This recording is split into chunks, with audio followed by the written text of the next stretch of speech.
வணக்கம் நண்பர்களே. இன்றைக்கி நம்ம பார்க்க போகிறது என்ன அப்படின்னு பார்த்தீங்கன்னா, பழங்காலத்து நாணயங்களை பற்றி இன்றைக்கி நம்ம பார்க்க போகிறோம். ஒன்றும் இல்லை நண்பர்களே, பிரிட்டிஷ்காரங்க நம்மளை ஆண்டாங்கல்ல, அந்த காலத்தில் உருவாக்கப்பட்ட காலனா மதிப்புள்ள ஒரு காயினை பற்றி தான் நம்ம இன்றைக்கி பார்க்க போகிறோம். இது வந்து பார்த்திங்கன்னா, மேல் பகுதியில் குரோன் போட்ட ஒரு சிம்பிள் இருக்கும். கீழ்ப்பகுதியில் பார்த்திங்கன்னா இந்த நாணயத்தோட மதிப்பு, அந்த நாணயத்தோட மதிப்பை வந்து 3 மொழியில் வந்து வெளியிட்டிருக்காங்க. அதாவது உருது, இந்தி மற்றும் வந்து இங்கிலீஷ்லேயும் வெளியிட்டிருக்காங்க. பிரிட்டிஷ் அரசாங்கம் வந்து நம்மளுக்கு, அதாவது நம்ம மக்களுக்காக பணப்புழக்கத்திற்காக வெளியிடப்பட்ட ஒரு காயின், வேறு ஒன்றுமே இல்லை. இதில் பார்த்தீங்கன்னா மேல் பகுதியில் ஒரு குரோன் சிம்பிள் இருக்குது. கீழே பார்த்தீங்கன்னா இதோட மதிப்புக்குரிய 3 மொழியில் வந்து வெளியிட்டிருக்காங்க. அப்புறம் பார்த்தீங்கன்னா இந்த காயின் வெளியிட்ட வருஷம் அப்படின்னு பார்த்தீங்கன்னா 1944 வெளியிட்டிருக்காங்க. இதோட தோற்றத்தை பார்த்தீங்கன்னா வெளிப்புற பகுதி வந்து ஒரு சர்க்கிள், அதாவது ஒரு வட்ட வடிவமைப்பில் இருக்குது. உள்புறத்தில் பார்த்தீங்கன்னா ஒரு சின்ன ஓட்டை இருக்குது. இந்த ஓட்டையும் பார்த்தீங்கன்னா அதுவும் ஒரு வட்ட வடிவமைப்பில் இருக்குது. அப்படியே பார்த்தீங்கன்னா இதோட பின்புற தோற்றம் அப்படிங்கிறத பார்த்தீங்கன்னா ஒரு பூ அலங்காரம் கொண்ட ஒரு தோற்றத்தில் இருக்குது. பூ போட்ட ஒரு அலங்காரம் கொண்ட ஒரு தோற்றத்தில் இருக்குது. ஒரு அழகான அமைப்பு கொண்ட இந்த காயினை பார்த்தீங்கன்னா ஒரு நல்ல ஒரு, அதாவது அந்த காலத்திலே வந்து இவ்வளவு ஒரு நல்ல விஷயம் உருவாக்கியிருக்காங்க அப்படின்னா இது ஒரு பெரிய விஷயமா பார்க்குறோம் நேயர்களே. அவ்வளவுதான் சொல்லிடுவோம் அதே நேயர்களே.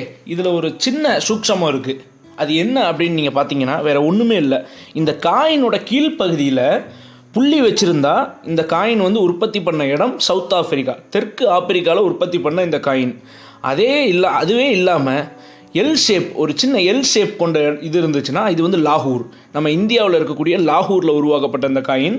அதுவும் இல்லாமல் ஒரு புள்ளியோ, ஒரு பெரும்புள்ளியோ அல்லது ஒரு டைமண்ட் ஷேப் கொண்ட ஒரு அமைப்பு இருந்துச்சுன்னா இந்த காயின் நம்ம இந்தியாவின் வர்த்தக தலைநகரமான பம்பையில் உருவாக்கப்பட்ட இந்த காயின். அதுவும் இல்லாமல் இந்த காயினில் எந்த ஒரு மார்க்குமே இல்லை அப்படின்னா இந்த காயின் உற்பத்தி பண்ண இடம் கொல்கத்தா நேயர்களே.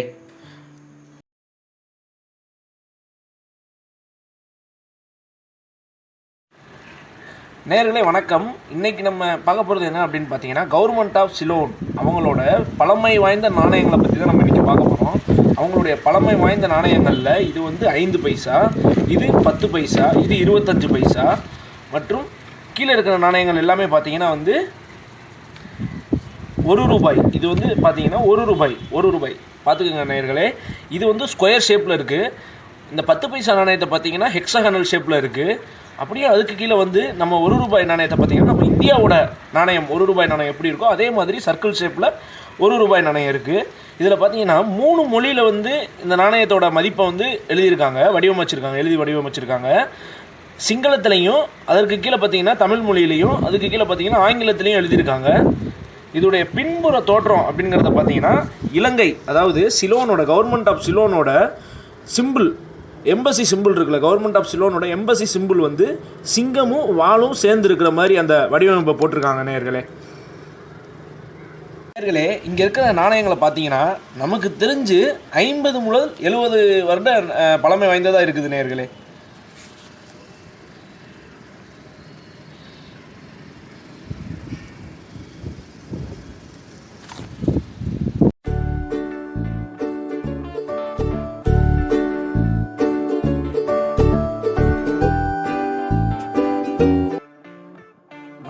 இன்னைக்கு நம்ம பார்க்க போகிறது என்ன அப்படின்னு பார்த்தீங்கன்னா, பழங்காலத்து நாணயங்களை பற்றி தான் நம்ம இன்னைக்கு பார்க்க போகிறோம். இந்திய அரசாங்கத்தால் வெளியிடப்பட்ட 1968 1970 வெளியிடப்பட்ட நாணயங்களை பற்றி தான் நேர்களை பார்க்க போகிறோம். இந்த நாணயங்கள் என்ன அப்படின்னு பார்த்தீங்கன்னா 10 பைசா மற்றும் 20 பைசா, 10 பைசா மற்றும் 20 பைசா நேர்களே. இது பார்த்தீங்கன்னா 1968 1970 வெளியிட்டிருக்காங்க நம்ம இந்திய அரசாங்கம். இந்த நாணயத்தோட முன்பகுதியில் பார்த்தீங்கன்னா 20 பைசா நாணயத்தில் இந்த நாணயத்தோட முன்பகுதியை பார்த்தீங்கன்னா ஒரு லோட்டஸ் சிம்பிள் ஒன்று போட்டிருக்காங்க. அப்புறம் வந்து பைசேன்னு சொல்லி ஆங்கிலத்திலையும் இந்தியிலையும் எழுதியிருக்காங்க. கீழ்ப்புறத்தில் பார்த்தீங்கன்னா 1970 சொல்லி இந்த நாணயம் வெளியிட்ட வருஷத்தை போட்டிருக்காங்க நேர்களே. மேல் பகுதியில் இந்த நாணயத்தோட மதிப்பு 20 பைசே அப்படின்னு சொல்லி போட்டிருக்காங்க. இதோட பின்புற தோற்றத்தை பாருங்க, இந்தியான்னு சொல்லி ஹிந்திலையும் ஆங்கிலத்திலையும் எழுதியிருக்காங்க.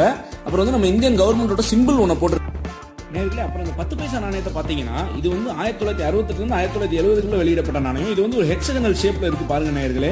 இது வந்து 10 பைசா நாணயம். இதோட பின்புற தோற்றம் அப்படிங்கிறத பார்த்தீங்கன்னு வச்சுக்கோங்களேன், இந்தியன் சிம்பிள் போட்டிருக்காங்க, இந்தியன் கவர்மெண்டோட சிம்பிள் போட்டிருக்காங்க. அப்புறம் வந்து இந்தியான்னு சொல்லி ஆங்கிலத்திலையும் ஹிந்திலையும் எழுதியிருக்காங்க நேர்களே.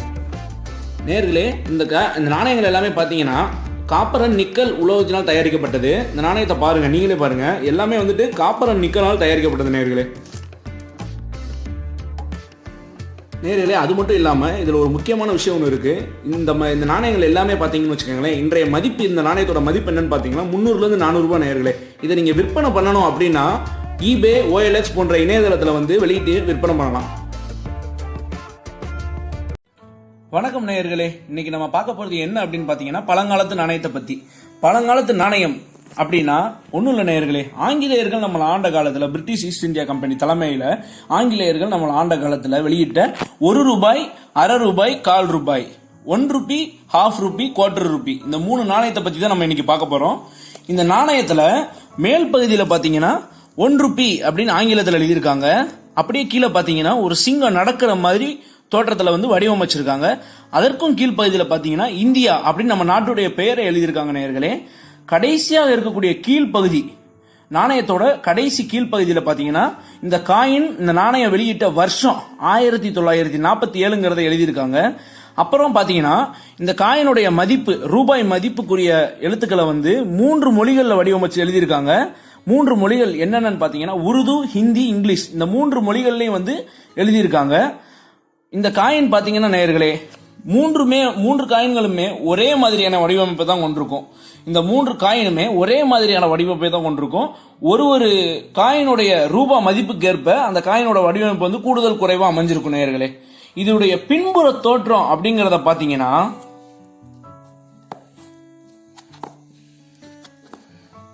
இதோட பின்புற தோற்றம் அப்படிங்கிறத பார்த்தீங்கன்னா இந்த காயினை வெளியிட்ட பிரிட்டிஷ் ஈஸ்ட் இந்தியா கம்பெனி தலைமையில் ஆண்ட பிரிட்டிஷ் இளவரசர், கடைசியாக ஆண்ட பிரிட்டிஷ் இளவரசர் திரு ஜார்ஜ் 6 அவர்களுடைய வடிவமைப்பு கொண்ட ஒரு புகைப்படத்தை பார்க்கலாம். Thiru George 6, British East India company தலைமையில் பிரிட்டிஷ் இளவரசர் திரு ஜார்ஜ் 6 அவருடைய புகைப்படத்தை வடிவமைச்சிருக்காங்க. வணக்கம் நேயர்களே, இன்னைக்கு நம்ம பார்க்க போறது என்ன அப்படின்னு பாத்தீங்கன்னா பழங்காலத்து நாணயத்தை பத்தி நம்ம இன்னைக்கு பார்க்க போறோம். பழங்காலத்து நாணயத்திலே இந்திய அரசாங்கத்தால் வெளியிடப்பட்ட நாணயத்தை பத்தி தான் நம்ம இன்னைக்கு பார்க்க போறோம். சுதந்திரம் பெற்ற இந்திய அரசாங்கத்தால் வெளியிடப்பட்ட முதன்முறையாக வெளியிடப்பட்ட நாணயத்தை தான் நேயர்களே இன்னைக்கு நம்ம பார்க்க போறோம். ஒண்ணுல நேயர்களே, இந்திய அரசாங்கத்தால் வெளியிடப்பட்ட முதன்முறையாக வெளியிடப்பட்ட நாணயம் இது. 1 ரூபாய், அரை ரூபாய், 1 ரூபாய், அரை ரூபாய், 25 காசு. 1 ரூபாய், அரை ரூபாய், 25 காசு நேயர்களே. இந்த 1 ரூபாயை பத்தி நம்ம ஃபர்ஸ்ட் பார்ப்போம். இந்த 1 ரூபாயில மேல் பகுதியில ஆங்கிலத்தில் இந்தியா அப்படின்னு நம்ம நாட்டுடைய பெயரை எழுதியிருக்காங்க. கீழ்ப்பகுதியில் 1 ரூபின்னு சொல்லி ஆங்கிலத்தில் எழுதியிருக்காங்க. நடுவுல பாத்தீங்கன்னா ஒரு வடிவமைப்பு, அதாவது 3 சிங்கங்கள், கீழே இருக்கக்கூடிய பாத்தீங்கன்னா அசோக சக்கரம் இந்த வடிவமைப்புல இருக்கு. நம்ம இந்திய அரசாங்கத்துடைய சிம்பிள், 3 சிங்கங்கள் மற்றும் அசோக சக்கரம் ஆகிய வடிவமைப்புல ஒரு தோற்றம் இருக்கு. இந்த பக்கம் பாத்தீங்கன்னா ஹிந்தியில வந்து பாரத் அப்படின்னு எழுதியிருக்காங்க. கீழ்ப்பகுதியில் ஏக் ரூபாயா அப்படின்னு எழுதியிருக்காங்க. இதுதான் நேயர்களே இந்த 1 ரூபாய் நாணயம். இந்திய அரசாங்கத்தால் வெளியிடப்பட்ட முதன்முறையாக வெளியிடப்பட்ட 1 ரூபாய் நாணயத்துடைய முன்பகுதியோட தோற்றம் நேயர்களே. இதுல ஒரு சின்ன விஷயம் இருக்கு. ஒன்னும் இல்ல, பாகிஸ்தான் நம்மளை விட்டு பிரிஞ்சு போனதுக்கு அப்புறமா உருது மொழியில எழுதியிருக்க மாட்டாங்க. அதாவது ஆங்கிலேயர்கள் வெளியிட்ட நாணயத்துல பாத்தீங்கன்னா உருது மொழி இருக்கும். இந்த காயின்ல சுதந்திரம் பெற்ற பிறகு நம்ம இந்திய நாணயத்துல உருது மொழியில எழுதியிருக்க மாட்டாங்க. அதற்கு என்ன காரணம் அப்படின்னு பாத்தீங்கன்னா பாகிஸ்தான் இந்தியால இருந்து பிரிஞ்சு போனதுதான் காரணம் நேயர்களே. மிக முக்கியமான பகுதி வேற ஒன்றும் இல்ல, நம்ம சுதந்திரம், அதாவது நம்ம இந்திய நாட்டுக்கு சுதந்திரம் கிடைத்ததற்கு முக்கிய காரணமாக திரு மகாத்மா காந்திஜி அவர்களுடைய வடிவமைப்பு கொண்ட ஒரு புகைப்படத்தை தான் வெளியிட்டிருக்காங்க. இந்த நாணயத்துல திரு மகாத்மா காந்திஜியோட வடிவமைப்பு கொண்ட ஒரு புகைப்படத்தை வெளியிட்டிருக்காங்க. கீழே பாத்தீங்கன்னா அவர் வாழ்ந்த வருஷ காலத்தை வெளியிட்டிருக்காங்க நேயர்களே. 1869 இருந்து 1948 வரைக்கும் திரு மகாத்மா காந்திஜி வந்து வாழ்ந்திருக்காரு. நேயர்களே, இது பாத்தீங்கன்னா இந்திய அரசாங்கத்தால் வெளியிடப்பட்ட அரை ரூபாய் நாணயம் நேயர்களே. இதுல பாத்தீங்கன்னா மேல் பகுதியில இந்தியில எழுதியிருக்காங்க. கீழ்ப்பகுதியில் பாத்தீங்கன்னா ருபி அப்படின்னு சொல்லிட்டு ஆங்கிலத்தில் எழுதியிருக்காங்க நேயர்களே. அதற்கும் கீழ்ப்பகுதியில் பாத்தீங்கன்னா இந்த நாணயம் வெளியிட்ட வருஷமான 1950ங்கிற வடிவமைச்சிருக்காங்க. இரண்டு புறமும் பாத்தீங்கன்னா விவசாயத்தை அடையாளமா கொண்டு கோதுமையை போட்டிருக்காங்க, கோதுமை வடிவமைப்பை போட்டிருக்காங்க. நேயர்களே, இதோட பின்புற தோற்றத்தை பாருங்க. 3 சிங்கங்கள், அசோக சக்கரம். நம்ம இந்திய அரசாங்கம், சுதந்திர இந்திய அரசாங்கத்தோட சிம்பிள் 3 சிங்கங்கள் மற்றும் அசோக சக்கரத்தை வடிவமைச்சிருக்காங்க. அப்படியே சுத்தி கவர்மெண்ட் ஆஃப் இந்தியா அப்படின்னு சொல்லி ஆங்கிலத்தில் எழுதியிருக்காங்க. கீழ்ப்பகுதியில் நட்சத்திரம் ஒண்ண வடிவமைச்சிருக்காங்க நேயர்களே. ஒரு சின்ன நட்சத்திரம் ஒண்ண வெளியிட்டிருக்காங்க நேயர்களே. அதாவது 1980 அதற்கு பிறகு வந்துட்டு இந்த 1/2 அப்படின்னு வெளியிட்ட நாணயத்தை 50 காசு அப்படின்னு சொல்லி வெளியிட்டிருக்காங்க. 1980க்கு அப்புறமா அது வரைக்கும் நம்ம வந்து 1/2 அப்படின்னு சொல்லிட்டு இந்த 50 பைசாவை வந்து நம்ம யூஸ் பண்ணிட்டு இருந்திருக்கோம் நேயர்களே.